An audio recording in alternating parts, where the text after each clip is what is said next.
Ngunit walang diagnostic tool ang maaaring makapagsabi kung saan o kailan ito lalabas, dahil ang mga sintomas ng depresyon ay hindi nakikita. Mahirap malaman kung sino ang mukhang maayos sa totoong nahihirapan. Ayon sa National Institute of Mental Health, ang nakakaranas nito ay tumatagal ng 10 taon bago humingi ng tulong sa iba. Ngunit may mga napaka-epektibong lunas dito. Ang mga gamot at therapy ay umaakma sa isa't isa upang mapalakas ang mga brain chemicals.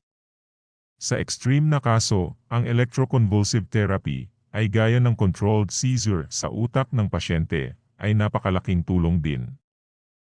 Ang iba pang magandang treatment tulad ng transcranial magnetic stimulation ay iniimbestigahan din.